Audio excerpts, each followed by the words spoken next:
Bonjour à tous et bienvenue à une autre émission des coulisses du sage. On est très, très, très content d'accueillir notre invité aujourd'hui parce que c'est comme un chat, il y a eu plusieurs vies malgré son très jeune âge. Donc de son apport, de son cheminement en tant qu'intrapreneur jusqu'à être entrepreneur et qu'il a rendu justement au sage. Donc, je suis très content d'avoir François Prédescarrés. Merci d'être avec nous aujourd'hui. C'est un grand plaisir. François, par où commencer? En fait, tu es maintenant sur le conseil d'administration du Sage. Tu as été également sur le comité pour pouvoir... STA. Oui, exactement, le CA, mais aussi pour... Non, sur le STA. Sur le STA, exactement, ça, pardon. Ouais. Le comité qui permettait justement à élire des entrepreneurs qui pouvaient avoir accès au STA. Mm-hmm. Mais avant ça, tu te qualifies comme étant un intrapreneur qui est devenu entrepreneur. Oui. Donc, quand on est jeune, là, plus jeune, parce que tu es encore très, très jeune, mais quand Je suis grand-père 2 fois. Hein? Non, j'aurais pas cru ça. En fait, François, quand tu étais plus jeune, est-ce que tu t'es dit un jour, peut-être pas au niveau intrapreneur, mais est-ce que tu t'es dit un jour, je vais être entrepreneur? Comment ça a commencé, tout ça? Oui, je me le suis dit. Puis là, tu viens de me rappeler quelque chose. OK? Quand j'étais jeune, puis d'ailleurs, tu vas pouvoir faire le lien avec des choses qui sont arrivées dans ma vie, j'ai fait 10 ans de compétition en vélo. OK? Et dans ce temps-là, en vélo, les pneus de vélo de compétition, c'était des boyaux. Okay? Et il n'y avait personne, il n'y avait pas de manufacture de boyaux au Canada. Okay? Et j'étais au cégep, je me rappelle à ce moment-là, et j'ai eu l'idée, puis c'était dans le temps de la crise d'octobre, en 70. Ouais. Et je me suis dit, pourquoi je n'ouvrirais pas une manufacture de boyaux et tout ça? Okay. Mais je ne voyais absolument pas les implications, la manière et tout ça. J'ai eu la chance d'avoir le frère de ma mère, qui était mon oncle, mon parrain, qui était beaucoup impliqué. C'est lui, d'ailleurs, qui a fondé la maison Jean Lapointe avec Jean Lapointe et tout ça. OK, d'accord. Et qui est entrepreneur lui aussi et dans la vie, qui a parti 3 ou 4 compagnies et tout ça. Et qui m'a fait réfléchir à un moment donné. Je me rappelle encore, j'étais dans l'entrée chez mes parents à Dorion.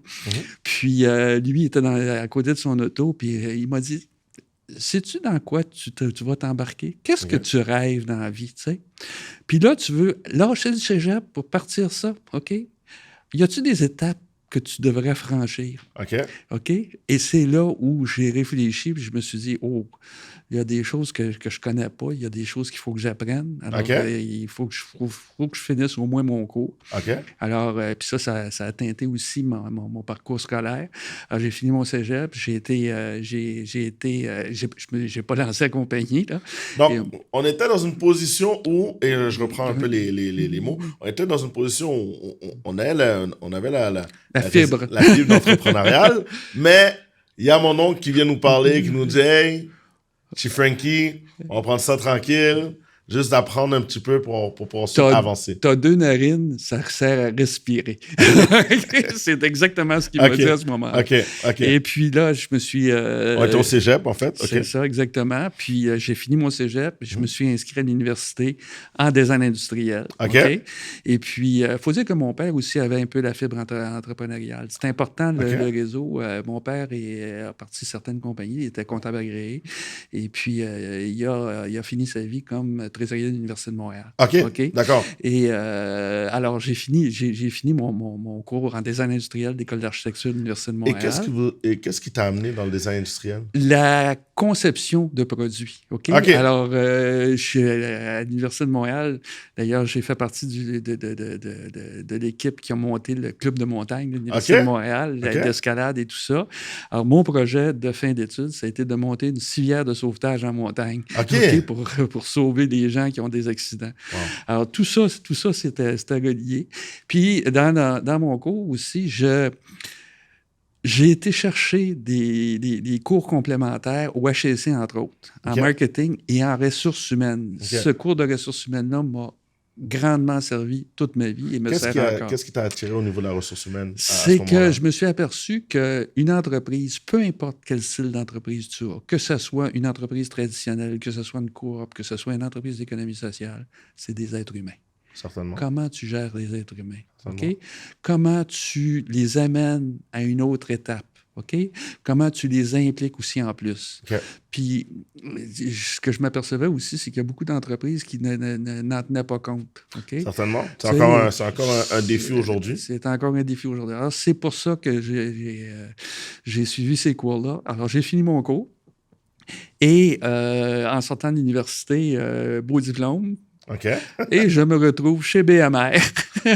et quand tu as terminé l'université...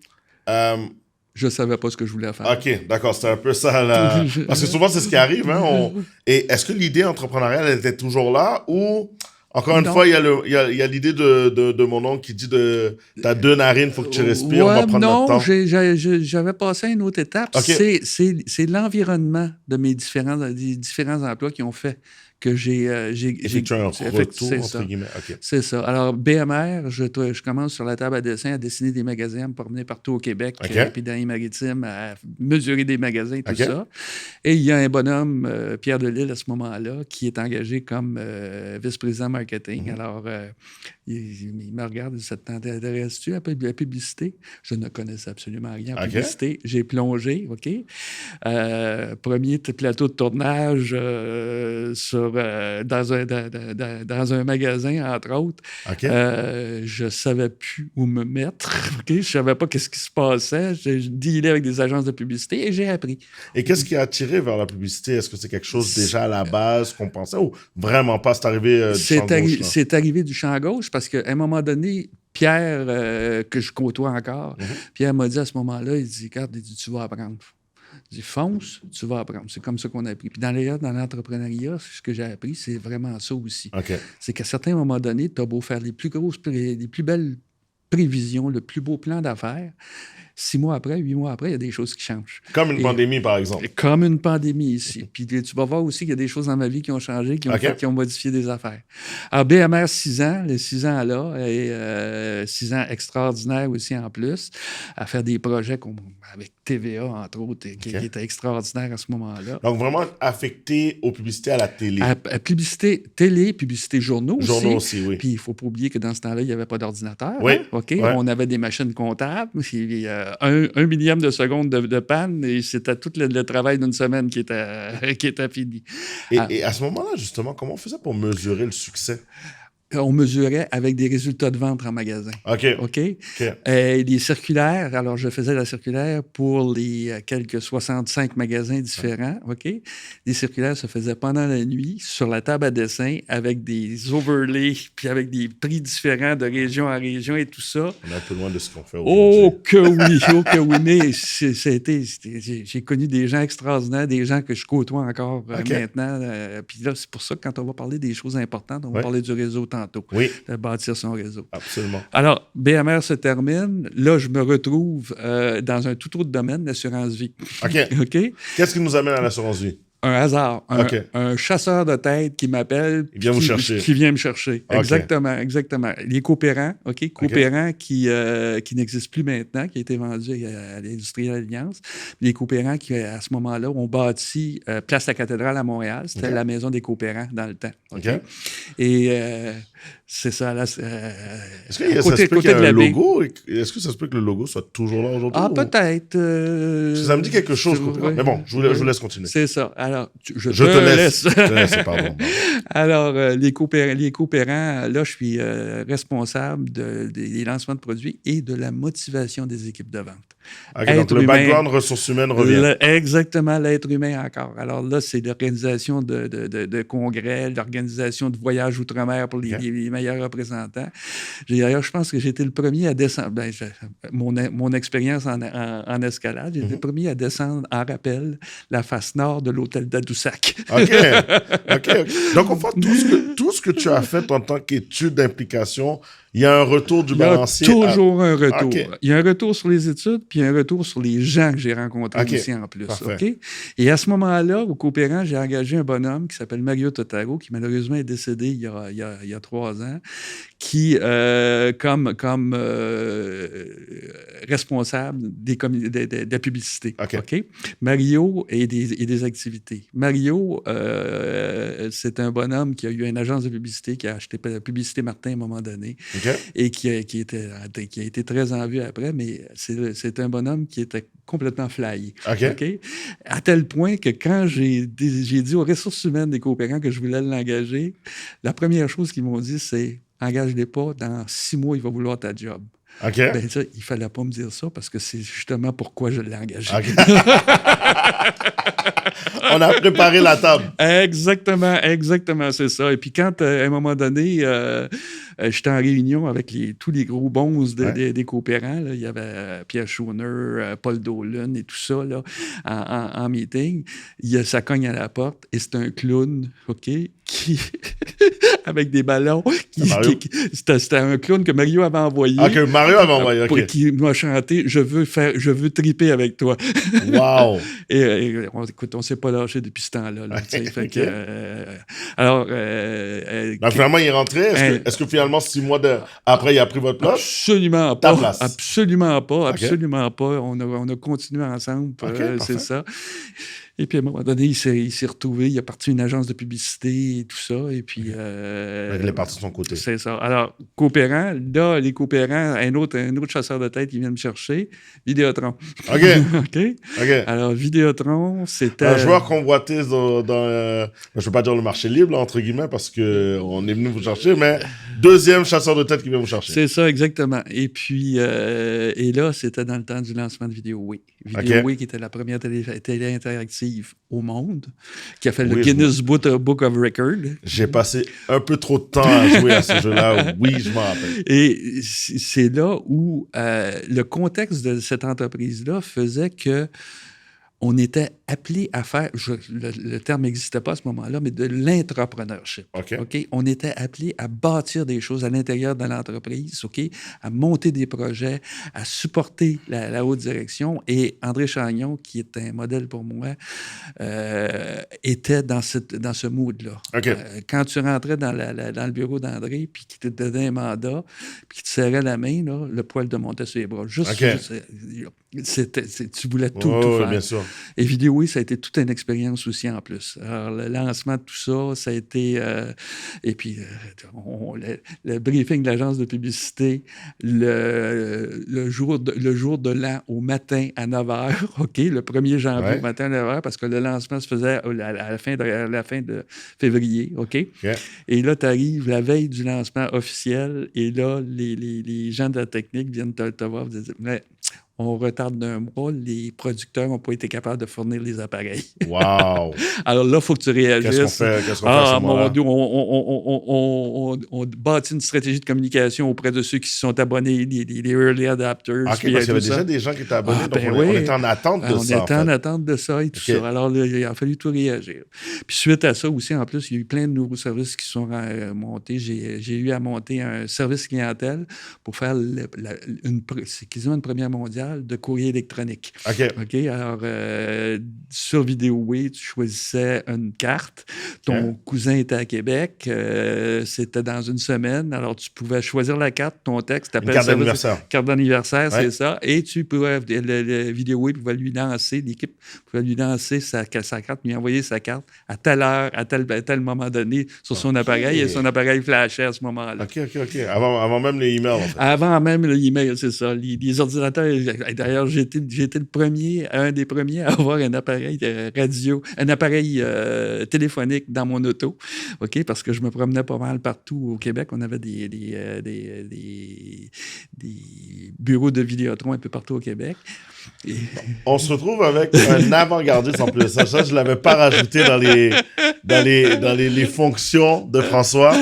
Donc, on se promène avec un cellulaire. Un téléphone. Un téléphone. C'est un téléphone avec un fil torsadé, OK? À l'époque, c'était ça, un cellulaire, là, on s'entend, là, c'était vraiment le gros module de cellule, bon. Puis avec la grosse antenne aussi. Avec la grosse antenne en voiture, OK. C'est ça, alors... à la fine pointe de la technologie. C'est ça. Alors, c'était une expérience de 7 ans aussi chez Vidéotron, extraordinaire, okay. C'est ça. Et suite à Vidéotron, encore un autre chasseur de tête. C'est ça, je vieillard. Est-ce que c'était le même? C'est peut-être à cause de ma tête.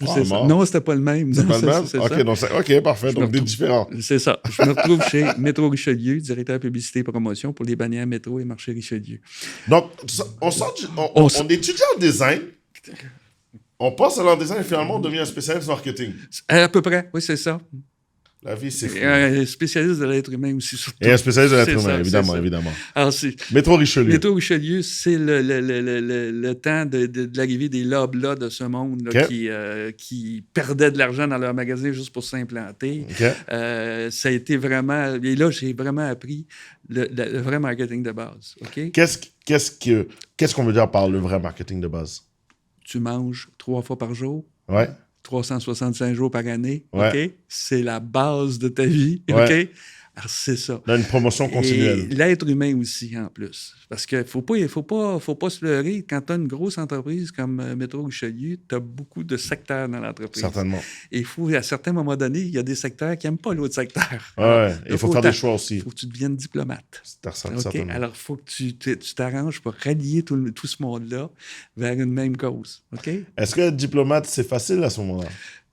Je disais qu'il y avait 2 narines dans une figure pour respirer. Il faut respirer beaucoup. OK? Puis il faut se faire des alliés aussi en plus. OK? Fait que, ça a été On est quasiment dans la politique, là. C'est de la politique interne. C'est de la politique interne. OK? Alors, Métro Richelieu, 7 ans. OK? Et suite à Métro Richelieu, là, je me retrouve dans une entreprise qui est un petit peu plus petite, malgré que c'est à peu près 12 millions de chiffre d'affaires. Un autre chasseur de tête? Oui, effectivement. Marché Floral Interprovincial. OK. Marché Floral, c'est un groupement de 60 actionnaires de l'Ontario et du Québec, des producteurs. C'est aussi de l'importation d'Europe, d'Afrique du Sud, d'un peu partout. OK? Et c'est le premier fournisseur de tous les fleuristes de toute la grande région de Montréal. OK? Et c'est un encan de fleurs qui se déroule 2 fois par semaine. OK? Un encan de fleurs. Un encan de fleurs, mais un encan inversé. Intéressant. C'est-à-dire que les produits sont présentés et ça part d'un prix maximum à un prix minimum. Et c'est le premier des 250 sièges qui est en arrière qui pèse sur le piton qui a le lot.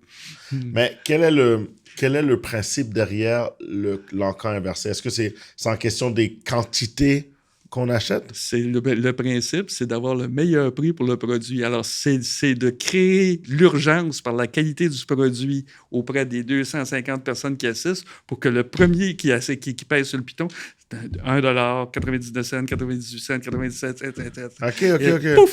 OK.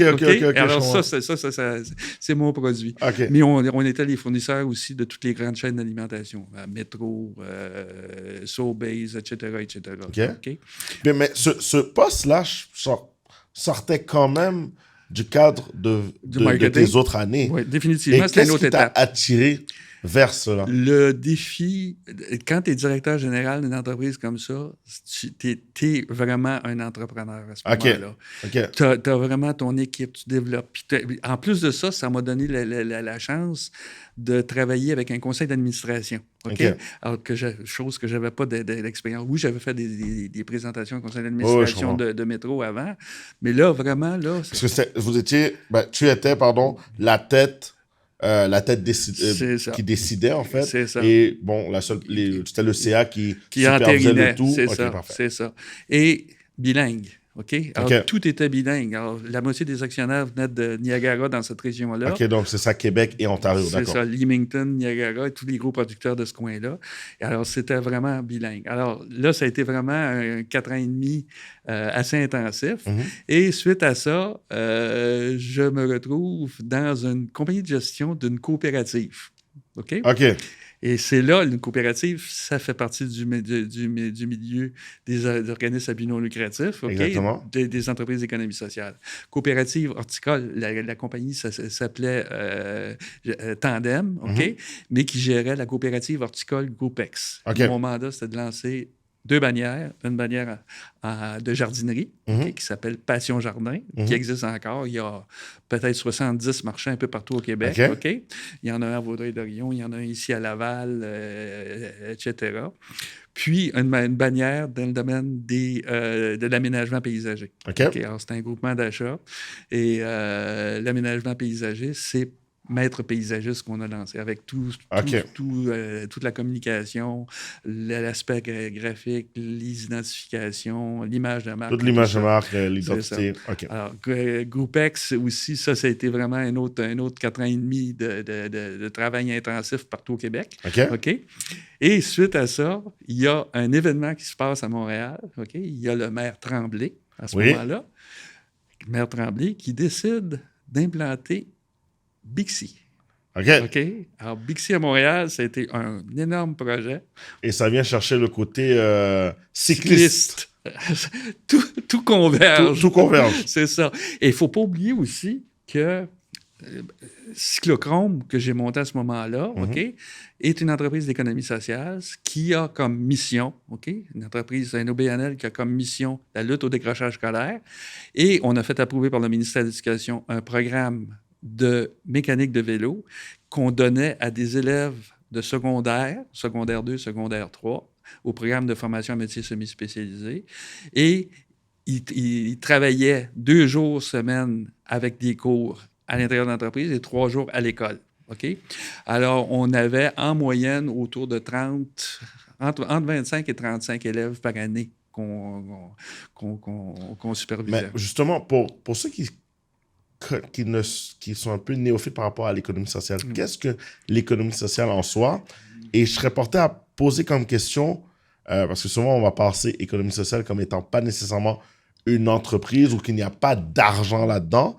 Et comment on définit justement le tout? Il y a une loi sur l'économie sociale, puis il y a le chantier de l'économie sociale qui ont défini exactement ce que c'était que l'économie sociale. L'économie sociale doit répondre à une mission qui est une mission sociale, qui a des bénéfices pour des êtres humains ou pour la société. Deuxièmement, c'est une entreprise qui vise à l'autofinancement, en vendant des produits ou des services. Comparativement à un organisme de charité qui ne vit que par des subventions. L'économie sociale, c'est une entreprise en tant que telle. C'est une entreprise en soi. C'est ça. Les profits engendrés par l'entreprise doivent être réinvestis dans la mission ou dans les personnes. C'est pour ça qu'on vise, je siège sur plusieurs CA d'économie sociale, que ce soit au niveau de la danse, Prima Danse. Je siège aussi à Laval, ici, sur le CA de Sourire solidaire, qui est la première OBNL de dentisterie au Québec, qui traite les enfants autistes, Asperger et tout ça, c'est quelque chose. Mais l'objectif, c'est de rentabiliser ces entreprises-là pour qu'elles fassent du bien à la société. Je comprends. Alors, quand on dit que les entreprises d'économie sociale, il y en a quoi, 5 000 au Québec. La première entreprise d'économie sociale s'appelle Desjardins. Ça fait de l'argent. C'est exactement, tu sais. Mais ça a fait du bien. Depuis le début du 20e siècle où ça a été fondé, ça fait du bien. Tout à fait. Alors, dans le fond, c'est ça. Puis c'est ce qui m'a amené vers... C'est mes valeurs, en tant qu'être humain. Puis, je vis très bien. J'ai toujours très bien vécu dans ma vie. Mais c'est mes valeurs qui m'ont amené vers ça. C'est aussi mon implication sociale à travers le temps. J'ai été président de la campagne de financement du Chénon, par exemple, pendant 10 ans. Je me suis impliqué un peu partout au niveau social. Mais la concrétisation, ça a été vraiment Cyclochrome. Cyclochrome, où on a monté à des jeunes... Puis Cyclochrome qui fait au-delà de presque 2,5 millions de chiffre d'affaires cette année. Là. Mais qui a passé des moments difficiles aussi. Comme quel genre de moment? Par exemple, à un moment donné, le maire Coderre a décidé de mettre Bixi en faillite. C'était Donc là, juste... on parle de il y a avant l'arrivée de Valérie Plante. C'est ça, oui, définitivement. On parle d'il y a à peu près 8 ans à peu près. OK? Mais c'était juste. Sauf que quand tu as une entreprise où l'argent que tu dois donner à tes employés, ton payroll, entre guillemets, est de 35 000 à toutes les 2 semaines, et quand dans 2 jours, tu perds 130 000 de revenus, OK? Tu prends un grand respire, OK? Et tu sais, dans l'entrepreneuriat, il y a une chose qui est capitale. C'est le réseau que tu peux avoir bâti. Exactement. Okay? J'ai su 2 semaines avant que le DG de Bixi le sache que le maire Coderre mettait Bixi en faillite. Alors, j'ai eu au moins un délai pour réagir, OK? Autant au niveau des liens politiques que j'ai pu avoir à ce moment-là, OK, qu'au niveau de l'international aussi en plus, parce qu'on était impliqués dans l'international. Bixi était rendu partout dans le monde. Puis Bixi, présentement, encore, là, est booming. Bixi Montréal fonctionne très bien, mais PBSC, qui gère Bixi International aussi, qui est une compagnie complètement à part, est en train d'implanter partout dans le monde aussi. Okay? Mais quel était le lien entre le Bixi et le cyclochrome? Cyclochrome, le premier client de Cyclochrome, c'était Bixi. C'est Bixi, OK. Les réparations de Bixi, OK, c'est Cyclochrome qui les a faites depuis le début. Donc, les vélos de Cyclochrome sont les vélos qu'on voit, ou du moins... Les Bixi. Mais c'est pas juste ceux-là. OK. Il a fallu, à un moment donné, quand on a passé des moments difficiles, se tourner vers autre chose. Je suis tourné vers d'autres clients. Okay. Alors là, on a pensé à la police de Montréal. OK. Les vélos de la police de Montréal, oui. Ils avaient, à ce moment-là, 350 vélos. Ils sont rendus à peut-être 600 ou 700 vélos présentement. Okay. Mais on a fait les réparations d'hiver, entre autres, les réparations d'été, l'entretien et tout ça, OK? Les Bixi étaient à Londres, OK? Oui. Ils ont eu des gros problèmes syndicaux à ce moment-là à Londres au niveau des employés et tout ça, OK? On a pu envoyer 7 jeunes, OK? 7 adolescents, OK? À Londres, OK? Superviser, réparer les vélos de Londres pendant 1 mois. Wow, OK? Et ça, c'est un gros montant d'argent. Une expérience incroyable. J'ai des photos dans le métro de Londres de ces jeunes-là. Là, ils dorment tous. Ah ouais! Ils sont tous crevés, mais ils en parlent encore, là, OK? Ah, mais c'est incroyable que par l'amour, entre guillemets, du vélo, et par une entreprise à l'économie sociale, ça fait voyager, étant adolescent, aller régler des problèmes outre-mer. C'est incroyable. C'est incroyable. C'est vrai parce que j'ai eu des gens qui ont été en Australie aussi, en plus, à Melbourne, parce que Bixi est à Melbourne, former des gens là-bas. Okay? Donc, l'entreprise que vous avez formée, Cyclochrome, a fait en sorte de créer, ou du moins la conception de vélos qu'ils ont été justement à travers le monde. Oui, exactement. C'est incroyable. Puis, par hasard, le concepteur de Bixi, OK, Michel Dallaire, a été mon prof à l'université. Ah oui! Tu vois, là, tout est dans tout. Tout est dans tout. Le réseau est dans tout. Puis c'est pour ça qu'il faut faire attention avec le réseau. Avec le réseau. Quand on crache en l'air, ça nous revient d'en face. et justement, est-ce que le réseau... Parce que j'allais te poser une question. Tu t'es impliqué dans beaucoup de trucs, dans beaucoup d'entreprises, mais aussi dans beaucoup de CA. Qu'est-ce qui fait en sorte qu'on te donne autant de temps? C'est un choix. OK? C'est un choix personnel.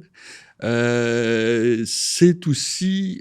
mais il faut faire attention à... Il faut faire attention à l'équilibre de vie aussi en plus, que je me suis aperçu en plus. J'ai eu 2 enfants aussi en plus. Quand j'étais plus jeune, mettons que des fois on travaillait 7 jours par semaine et tout ça, il a fallu que je prenne du recul à certains moments donnés puis faire des choix. Puis même dans ma vie présentement, j'ai pris ma retraite en 2015.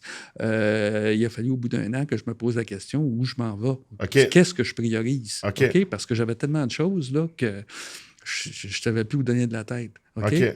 Alors, quand j'ai pris ma retraite, je m'étais donné 3-4 mois de repos complet. OK? J'ai eu 2 jours. OK. Vraiment, Mais on est un gars de projet. Et c'est ça. Il y a un gars de la SEDEC, Rosemont Petite-Patrie, qui est devenu PME Montréal maintenant, qui m'a appelé. Il me dit, regarde, il y a le réseau M, qui est devenu réseau Mentorat, qui a besoin de mentors. Ça t'intéresse-tu? Ah, je vais aller faire la formation. Oui. Fait que là, je me suis embarqué là-dedans, puis je me suis aperçu que là, on aidait des jeunes entrepreneurs. OK. Puis pas juste les jeunes, vraiment les entrepreneurs en général. On avait une section économie sociale aussi qu'on a fait évoluer. Alors, de fil en aiguille, je me suis vraiment impliqué là-dedans. Puis c'est ce qui a été un peu la première marche vers le sage. Exactement, vers le sage. Puis c'est un mentor qui m'a amené vers le sage. C'est Michel Auger qui m'a amené là. Michel, on le salue d'ailleurs. Mais avant d'arriver là-dedans, je pense qu'il y a une question qui est super importante. À titre d'entrepreneur, comment, et surtout avec ce que tu me dis actuellement, comment tu as pu négocier avec la conciliation du travail et de la famille? Quel genre de défi ça a apporté? C'est drôle comme question parce que justement hier soir, j'étais en train de préparer, j'ai ma réunion de mentors en économie sociale lundi prochain. Et le sujet que les gens m'ont demandé qu'on discute, c'est la conciliation travail-famille des entrepreneurs. Ouais. OK? Tu sais, être entrepreneur, là, ça a des hauts, ça a des bas, ça a des hauts, ça a des bas. C'est des vagues, OK? Certainement. Quand c'est dans les hauts, c'est vraiment fantastique. Là, tu peux prendre ton respire et tout ça. Mais quand c'est des bas, tu te lèves à 2 heures du matin, là, tu as le hamster qui tourne. La question que je me suis posée à ce moment-là, puis il y a eu plein de gens qui m'ont donné, des amis qui m'ont donné des conseils à ce moment-là, c'est identifie le problème que tu vis. Parce que souvent, tu vis des problèmes et tu ne sais pas pourquoi tu vis ces problèmes-là. OK? Je vivais des problèmes au niveau financier, mais parce que j'ai pu identifier que c'est parce que je ne savais pas où est-ce que j'étais rendu dans le compte de banque. Je ne savais pas ce que le compte de banque serait dans 6 mois. OK. Alors, on n'avait pas de prévision. C'est ça. Quel genre d'outils je peux me monter? OK? Alors, tranquillement, j'ai implanté ça aussi. Puis d'ailleurs, le mentorat, c'est ça. Hein? Le mentorat, c'est l'être humain. Oui, OK? évidemment.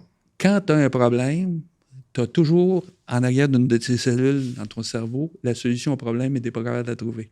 100%. L'idée du mentorat, c'est par du questionnement, par des échanges, OK? De permettre à toi de trouver ta solution. OK? Fait que c'est ça qui est, comparativement au coaching, le coaching qui est je vais te montrer comment faire. OK. Le mentorat, c'est complémentaire. Je reviens, oui, exactement. Je pense que c'est une bonne chose qu'on revient là-dessus. Donc, le mentorat, le coaching, c'est un peu fais ce que je te... pas ce que je te dis, mais je t'oriente à faire quelque chose. Et le mentorat, c'est de trouver la réponse, d'orienter le mentoré à trouver la réponse qui trouve la réponse par lui-même ou soi-même. C'est ça. Et aussi, c'est aussi, en gros, de travailler avec l'être humain. OK? Une entreprise, je le disais tantôt, c'est des êtres humains. OK? Une entreprise en économie sociale, c'est un conseil d'administration aussi en plus. Certainement. Ça peut être ton meilleur ami, OK, mais ça peut être ton pire ennemi. Exactement. OK? Exactement. Alors, comment tu fais pour faire évoluer ton conseil pour que tout le monde puisse travailler ensemble? Pas à ta faveur, en faveur de la mission. De la mission, évidemment. Ce qui est important. Mission, vision, valeur, ça revient tout le temps à ça. Peu importe dans quelle entreprise tu es. OK? Et justement, c'est là que le parcours de mentoré te ramène au sage. Est-ce que le sage, tu connaissais au départ ou pas non, du tout? Je ne connaissais absolument pas le SAGE. OK, je connaissais la SEDEC, je connaissais PME Montréal qui était là. Je me suis pas mal impliqué de ce côté-là. D'ailleurs, je suis encore impliqué à PME Montréal dans le comité de fonds de développement en économie sociale de Centre-Est. Mais le SAGE, moi, c'est Michel Auger qui m'a dit, regarde, viens donc faire un tour, là, je vais te montrer qu'est-ce que ça a de l'air. Là, alors, c'est là que je me suis impliqué. Je suis rentré dans le comité STA que j'ai adoré, OK? Rentrer en contact avec des jeunes entrepreneurs, avec des gens qui ont la fibre, des gens qui qui ont des forces, des faiblesses et tout ça, les amener à réfléchir, OK? OK. Et puis, on n'était pas juste des juges des projets, là, du rendu. On était aussi des conseillers pour les amener à faire évoluer le projet. J'ai adoré ça. J'ai fait ça pendant presque 3 ans et demi, 4 ans à peu près. OK. Et à un moment donné, on m'a demandé ça t'intéresse-tu d'en embarquer sur le conseil d'administration? Il va falloir que tu laisses tomber le STA, par exemple. OK. Fait que j'ai dit pourquoi pas. Mais je vous arrête là, par contre, parce que je t'arrête là. Je trouve ça intéressant que le fait que tu aimais justement être sur le comité. Mm-hmm. Peux-tu nous parler peut-être d'un projet qui t'aurait marqué plus qu'un autre? Et pourquoi? Il y en a tellement qui m'ont marqué. Il y a des projets qui n'ont pas marché, OK, mais qui m'ont marqué aussi en plus, OK? OK. Il y a des projets qui ont marché aussi, qui m'ont marqué. Écoute, je me rappelle, entre autres, de 2 ingénieurs qui montaient un projet, OK, en ingénierie, là, OK. où on comprenait à peu près rien du projet. Puis, je pense que si je me rappelle bien, le conseil qu'on avait donné autour de la table, puis il y avait d'ailleurs un monsieur d'Emploi Québec qui siégeait avec nous autres autour de la table, qui était extraordinaire aussi en plus, avec lequel j'ai beaucoup appris. Puis d'ailleurs, l'important dans la vie, c'est d'apprendre aussi en plus. Tu sais. Et on a amené ces 2 bonhommes-là à dire, mais là, à qui vous allez vous adresser? Tu sais? Et ils ont été obligés de refaire leur travail après parce que c'était trop technique. OK. Trop technique. Donc, leur cible, leur persona de clientèle n'était pas très bien définie. Non, c'est pas ça. C'est que leur façon de communiquer. La manière de communiquer. La manière de communiquer, les termes techniques qu'ils utilisaient, OK? Puis d'ailleurs, en dehors du sage, je conseille, j'ai le neveu de ma conjointe qui a un doctorat en informatique, qui part une entreprise en sécurité informatique. Okay. C'est un peu ce que je lui ai dit il y a 2 semaines aussi. En plus. Okay. Arrête de penser à ta technique. Pense à l'être humain qui est en avant de toi. Si tu as un banquier en avant de toi et que tu y parles des algorithmes X, Y, Z, tu vas le perdre. Faut que simplifier le message. Il faut que tu puisses répondre aux questions qu'il y a dans la tête avant qu'il te les pose. Certainement. Alors, c'est un peu ça. Donc là, au fond, ça te ramène à faire la transition du comité au CA. Au CA, c'est ça. Il faut dire que je siège aussi, je siégeais sur d'autres CA aussi en plus. Alors, au niveau de la gouvernance, j'étais habitué à ça. Et là, ce qu'on s'aperçoit, c'est que pandémie arrive et tout ça, et on s'aperçoit aussi que le sage... Le sage était confortable depuis des années et des années dans son modèle, dans son moule. OK. Et la réflexion qu'on a faite, quelques personnes du CA, entre autres, puis avec d'autres personnes aussi. D'ailleurs, j'ai parlé beaucoup aussi avec tous les employés à certains moments donnés, consulter, tout ça. Et c'est de dire... OK, dans 5 ans, dans 3 ans, dans 5 ans, est-ce qu'on est capable de vivre juste avec ces clients-là?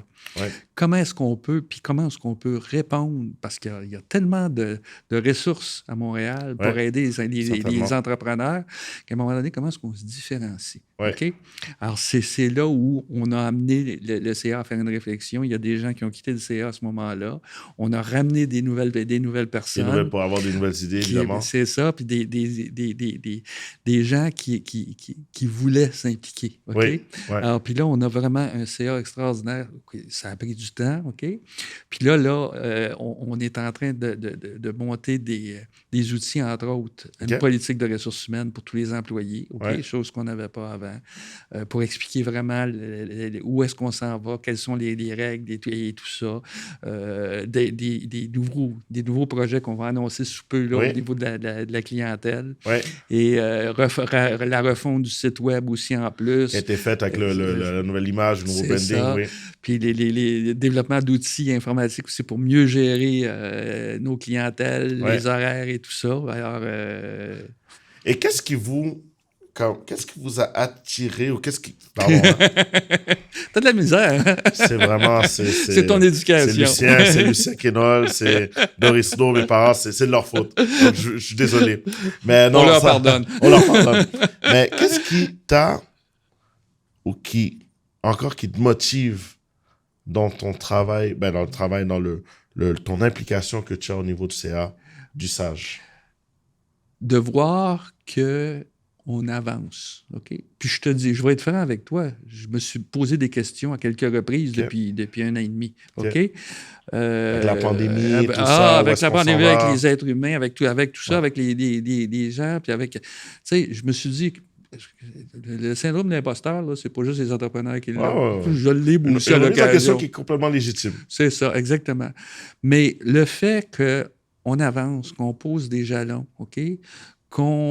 Tranquillement, on ramène tous les intervenants, les employés et tout ça vers un même objectif. OK? C'est pas parfait encore. OK? J'en suis convaincu, mais on avance. Mm-hmm. Le fait d'avoir, à certains moments donnés, des sourires des entrepreneurs qui sortent, le fait d'avoir... Juste les podcasts qu'on fait présentement, là, c'est extraordinaire. On n'a jamais communiqué avant. Ouais. OK? Ouais. La présence qu'on a, entre autres, au niveau du réseau LinkedIn, c'est merveilleux. OK? C'est extraordinaire. Salut Kim, d'ailleurs, qui fait le travail. Non, je trouve qu'on a fait un virage, OK? Qui est entamé, OK? Puis on avance. Le fait d'avancer, c'est ça. OK? Être entrepreneur, c'est ça. C'est d'avancer. OK? Si tu recules... Non, ce qui ne progresse pas régresse. C'est ça. Tu peux reculer à certains moments donnés, tu peux te tromper à certains moments donnés. Certainement. OK? Pierre Péladeau avait déjà dit à un de ses employés, tu fais une erreur, c'est pas grave, je passe par-dessus. Mais fais la même erreur 2 fois, là, je te passe dessus. Mais c'est impressionnant le nombre de l'expérience que tu as pu acquérir et les gens avec qui tu as travaillé et aussi les marques avec qui tu as travaillé auprès des années. Et je trouve que le SAGE est privilégié de pouvoir jouir de cette expérience-là pour qu'on puisse justement amener ce bel organisme à de plus hauts sommets. Et je vais t'amener juste une autre phrase qui m'a marqué et que je répète. OK? C'est à un moment donné, c'est André Chagnon chez Vidéotron qui m'avait dit « François, dans une auto, il y a 2 choses. Il y a un rétroviseur et un pare-brise. Le rétroviseur a 25 cm de large, le pare-brise a 2 mètres de large. Dans quoi tu veux regarder? OK? Le rétroviseur te sert à regarder en arrière pour ne pas oublier, mais regarde dans le pare-brise en avant. 100%. 100%. Normalement, sur des belles paroles comme ça, on termine. Mais il y a une question tant que telle que je me dois de te poser. Parce qu'on a parlé de ton implication, on a parlé de tout ça. Et il y a une question qui est super importante. Avec, comme j'ai dit tantôt, tu as eu 9 vies. Donc, tu as eu plusieurs vies. J'ai envie de te ramener... C'est la dernière, c'est en 9. Hein? Non, non, tu as plusieurs. Non, on est encore là. Les nouveaux chats, ils ont plus de vie. OK. Je te ramène à la fin oui. de tes études à l'université en design, où justement tu termines et tu ne sais pas dans quoi aller avant d'aller chez BMR. Si tu pouvais revenir, on prend la machine à revenir dans le temps, tu tombes sur toi-même, tu as une phrase, un conseil à dire. Qu'est-ce que tu dirais? Reste ouvert. OK. OK? Sois attentif à tout ce qui se passe autour de toi. Il y a involontairement, tu provoques ton avenir. OK? Wow.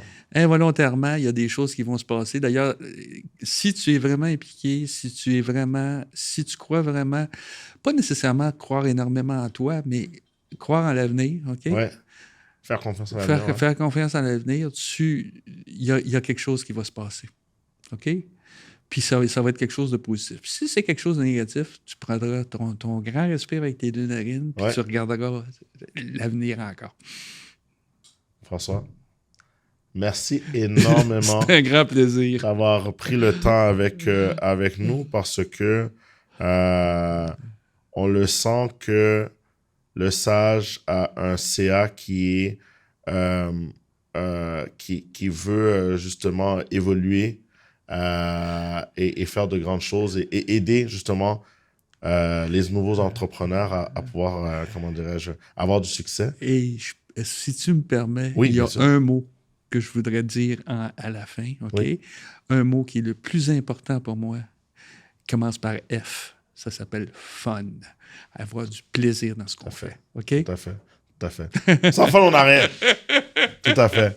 François, merci beaucoup Merci. d'avoir passé ce temps-là avec nous. Et puis, c'était une autre émission Aux coulisses du sage. Et encore une fois, on continue à avoir des histoires inspirantes pour pouvoir aider éventuellement des entrepreneurs le plus possible. Merci.